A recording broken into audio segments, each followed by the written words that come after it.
You are watching Voice of Canada and this is Sana Haroon.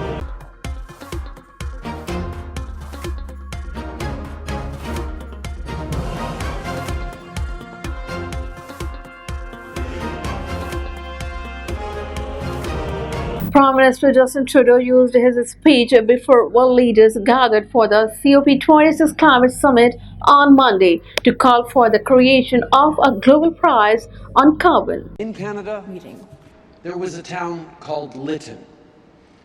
I say was because on June 30th, it burned to the ground. The day before, the temperature had hit 49.6 degrees Celsius, the hottest ever recorded in our country. Canada is warming, on average, twice as quickly as the rest of the world. And in our north, it's 3 times quicker. The science is clear. We must do more and faster. So that's the pledge and the call I bring to this historic meeting. We've already laid the groundwork. In 2015, at the COP in Paris, I committed that Canada would put a price on pollution. We did that. And despite stiff political opposition, the Supreme Court upheld it, and Canadians supported it in our last 2 elections. We know pollution pricing is key to getting emissions down while getting innovation up and running. Our carbon price trajectory is one of the most globally ambitious ones, and it's rising to $170 a ton in 2030. This is a meaningful price on pollution designed not just to make life cleaner, but also make life more affordable and less expensive for Canadians. I call on other countries to do the same. Just as globally we've agreed to a minimum corporate tax, we must work together to ensure it is no longer free to pollute anywhere in the world. That means establishing a shared minimum standard for pricing pollution. Of course, what's even better than pricing emissions is ensuring that they don't happen in the first place. Which brings me to my next major commitment. We'll cap oil and gas sector emissions today and ensure they decrease tomorrow at a pace and scale needed to reach net zero by 2050. That's no small task for a major oil and gas producing country. It's a big step that's absolutely necessary. To do our part globally, we've doubled our climate financing, including up to $1 billion for the transition away from coal.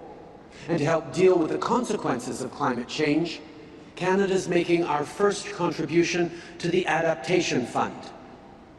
On doit trouver les solutions qui conviennent à nos citoyens dans leur vie quotidienne.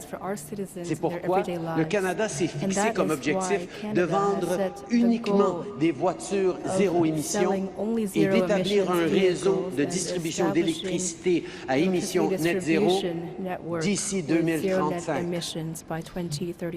Comme l'a dit récemment Alok Sharma, Paris a promis, Glasgow doit livrer. La menace que représentent les changements climatiques n'a pas de frontières. C'est pourquoi il faut faire front commun pour arriver à des résultats concrets. Comme on collabore tous pour en finir avec la pandémie de COVID-19, nous devons appliquer cette même urgence d'agir contre la crise climatique et la perte de biodiversité. Over the next 2 weeks, we must demonstrate how we'll deliver on the promise of Paris with transparency and accountability. To the world's most vulnerable who need us to act, to Indigenous people who can show us the way, to young people marching in our streets in cities around the world, we hear you. It's true. Your leaders need to do better. That's why we're here today. What happened in Lytton can and has and will happen anywhere. How many more signs do we need? This is our time to step up and step up together. As the future of fossil fuels remain uncertain, Alberta's oil producers say they want to be part of the climate solution with plans to reach net zero emissions and a transition of renewable energy. Researchers in this Calgary lab are trying to innovate for the road ahead, working to turn Alberta bitumen into carbon fiber, a construction material stronger and lighter than steel. We think this is a truly transformational opportunity. We're looking to divert a lot of bitumen from being combusted as it is today and stand up entirely new industries. As the world moves away from fossil fuels as an energy source, the province will need to diversify. But right now, Alberta's oil and gas industry is booming once again. Although the oil sands have worked to reduce the amount of emissions produced per barrel, after a drop in production in 2020, the sector has produced more oil in 2021 than ever before. And that means emissions are rising too. We in the oil sands know that we are a huge part of that challenge. We are responsible, oil sands, not even the whole oil industry, responsible for a full 10% of Canada's emissions. We therefore have to be a really big part of this solution. Canada's major oil producers have proposed a plan that would see production reach net zero emissions by 2050.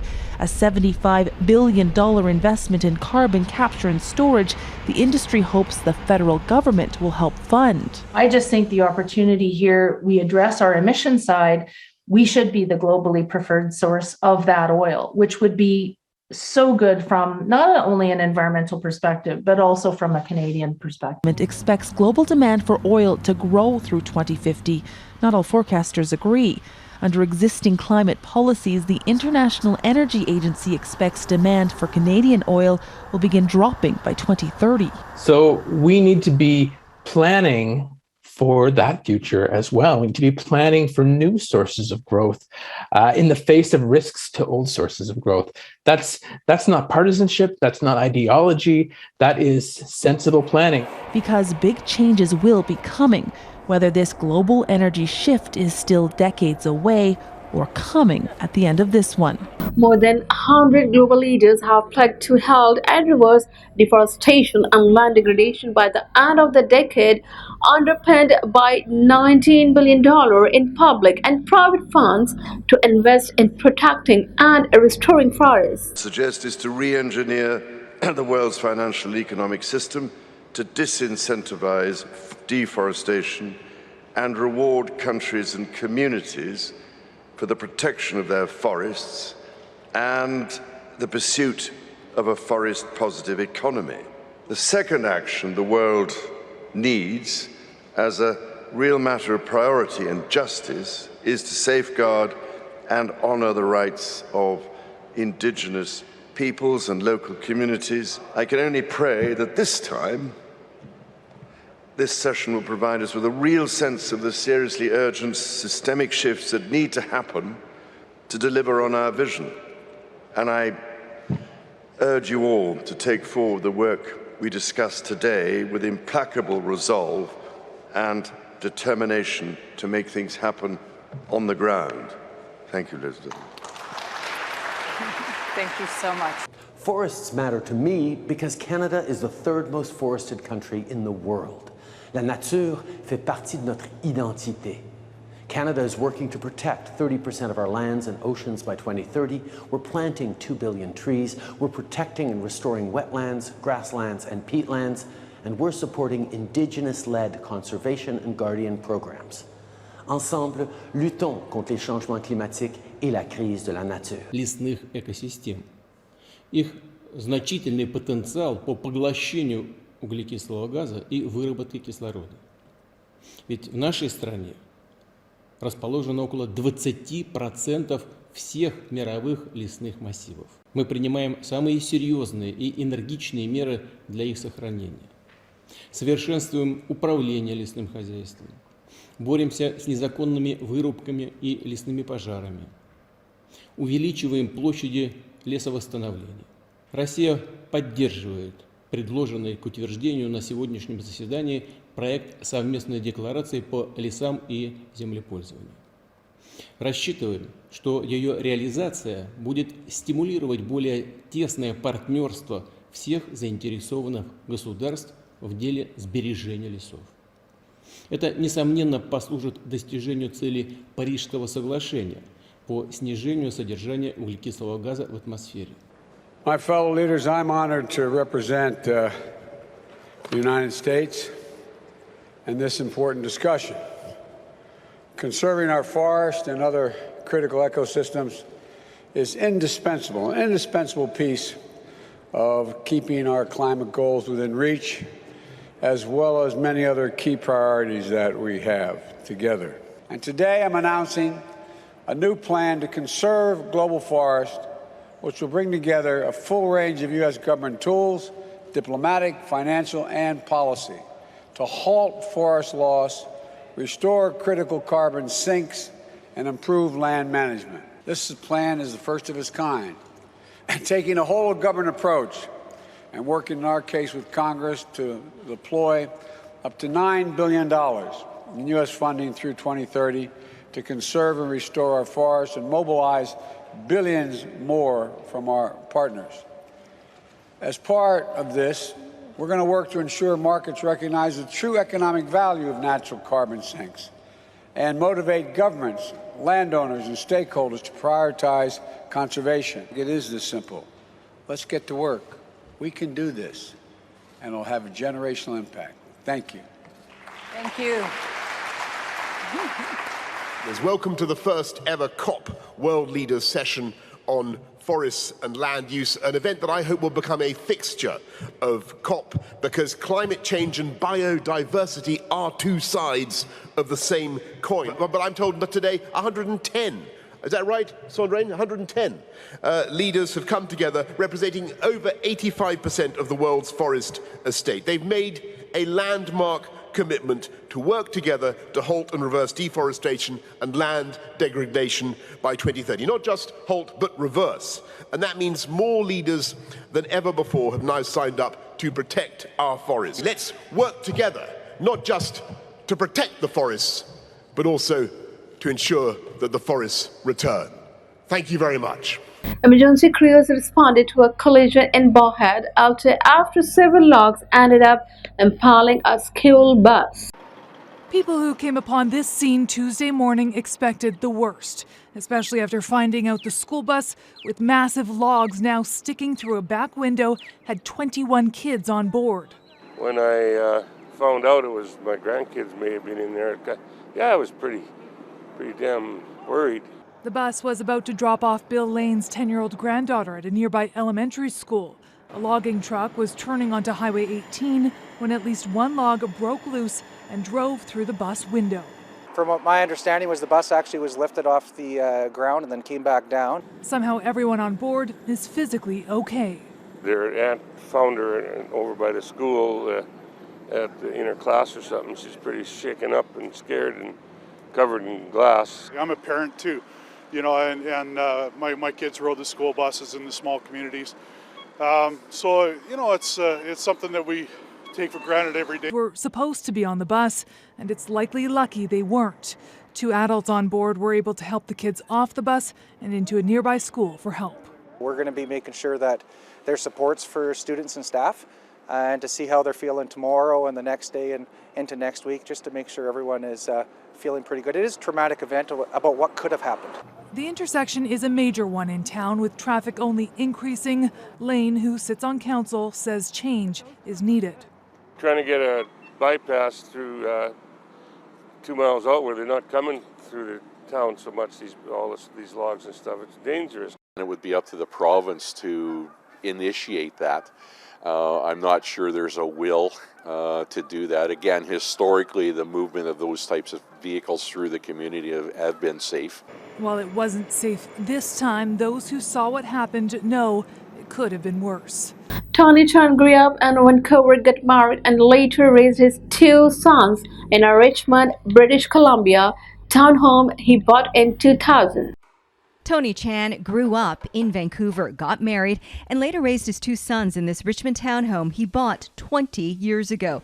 He's paid taxes in BC all his adult life. Now 64 years old, the retiree was shocked to get hit with a $15,000 a year bill and the province's speculation and vacancy tax. When I first got the letter, I thought, well, this is obviously there's been a mistake, so I'll just write them a letter and let them know that there's been an error. Here we are, almost 2 years later, and I'm still battling the government on this thing. The tax is set up to discourage housing speculation and vacant homes in urban areas. Most people are exempt. Those who aren't, normally foreign owners, Canadians living outside BC, and satellite families.